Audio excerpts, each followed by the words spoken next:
Once upon a time, on a craggy cliff where the land meets the endless sea, there stood a little lighthouse, all alone against the coming dark.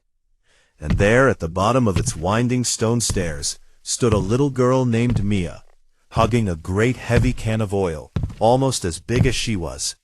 Up, up, up she climbed, one tired step at a time, the golden evening light slipping through the windows like it was trying to give her courage.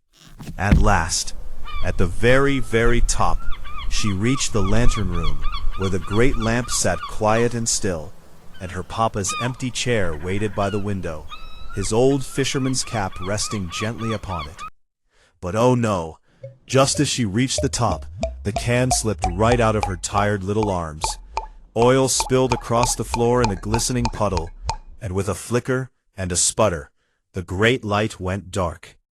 Outside, the sky was growing angry. Storm clouds rolled in like a big gray blanket pulled over the sea.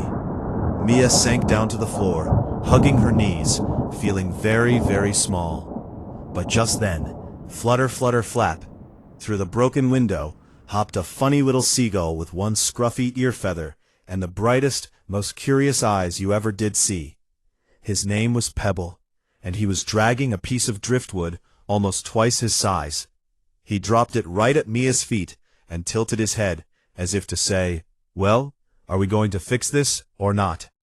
So Mia wiped her eyes and stood right up. Together the two of them got to work. Pebble would swoop down to the rocky shore and come back with kindling in his beak, and twine and bits of dry wood, and Mia would try and try and try again to spark a flame. Once, twice, 3 times the spark fizzled out, but she did not give up. Then, through the window, she saw something that made her heart jump. A tiny fishing boat, way down below, being tossed about by the wild, wild waves. It was her papa's boat. Up the last ladder Mia scrambled, Pebble flying close behind, straight to the great lantern. With trembling little hands, she struck the spark one final time, and the lantern roared to life. Golden light burst across the stormy sea, sweeping over the waves like a great glowing ribbon of hope. And far below, the little boat turned. It found the light, and it steadied its course, safely guided home. When morning came, the storm had passed, and up the stairs climbed Papa, soaked but smiling from ear to ear. He scooped Mia up into the biggest hug in the whole wide world. And there on the chair, right beside Papa's old cap, sat Mia's little knitted one. 2 caps, side by side, just like the two of them. And Pebble, he sat on the windowsill, watching it all, quite proud of himself indeed.